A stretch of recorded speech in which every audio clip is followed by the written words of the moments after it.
মিনহা খালাকনাকুম অফিহা নুইদুকুম অমিনহা নুখরিজুকুম তারাতান উখরা। আসসালামু আলাইকুম। সবাই কেমন আছেন? আশা করছি সবাই ভালো আছেন। আলহামদুলিল্লাহ আমিও ভালো আছি। চলে আসছি নতুন একটি ভিডিও নিয়ে। মানুষের মেরুদণ্ডের হাড়ের নিচে গোল একটা হাড় আছে, যেটা মেরুদণ্ডের পিছনে একেবারে নিচের অংশে থাকে। এই হাড়টা কখনো পচে না, এই হাড়টা কখনো মাটি খেয়েও ফেলে না। এটা আল্লাহ তাআলা যেরকম বানিয়েছে ঠিক সেই রকমই থাকে। আল্লাহ তাআলা যখন কিয়ামত শুরু করবেন, ইসরাফিল আলাইহিস সালাম যখন সিংহায় ফুৎকার দিবেন, প্রথম ফুৎকারের পরে সারা পৃথিবীর সব কিছু ধ্বংস হয়ে যাবে। এরপর প্রচণ্ড বৃষ্টি শুরু হবে।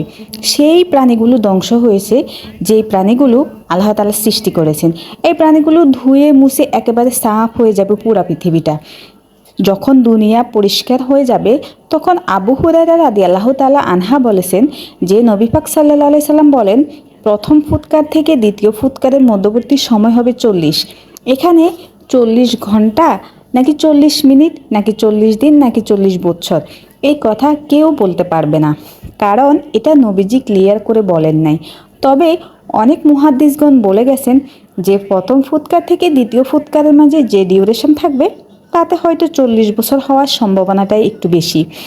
আর এই 40 বছরে কি হতে পারে? পানি হতে পারে, জ্বর হতে পারে, বাতাসও হতে পারে। শিওর হয়ে কেউ যাতে বলেন নাই, তাই সঠিকটা বলা যাচ্ছে না।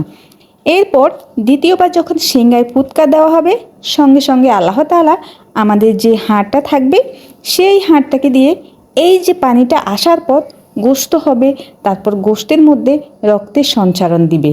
এরপর হৃৎপিণ্ড তৈরি হয়ে যাবে, হাত পা তৈরি হয়ে যাবে। ঠিক যেইভাবে একটি বীজ থেকে একটি গাছ বেড়ে ওঠে, ঠিক সেইভাবে মোট কথা এই হাড্ডিটা থেকে আল্লাহ তাআলা পুরো মানব আকৃতি তৈরি করবেন। এজন্য আল্লাহ তাআলা কোরআনে বলেছেন, মিনহা খালাকনাকুম অফিহা নুইদুকুম অমিনহা নুখরিজুকুম তারাতান উখরা। অর্থাৎ আল্লাহ জন্ম দিয়েছেন, আল্লাহ মৃত্যু দিয়েছেন, আবার আল্লাহই জীবিত করবেন। আল্লাহ তাআলা কোরআনে একবার দুবার না অসংখ্যবার বলেছেন। মোট কথা এই হাড়টাকে বিজ্ঞানও বলেছে যে এখান থেকে বিশেষ কিছু সম্ভব।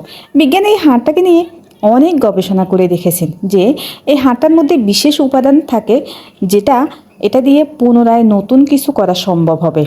এটার সাথে বিজ্ঞানীরাও একমত হয়েছে।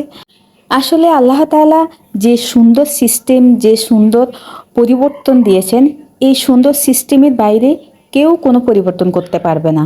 আল্লাহর সিদ্ধান্তই হচ্ছে সেরা সিদ্ধান্ত।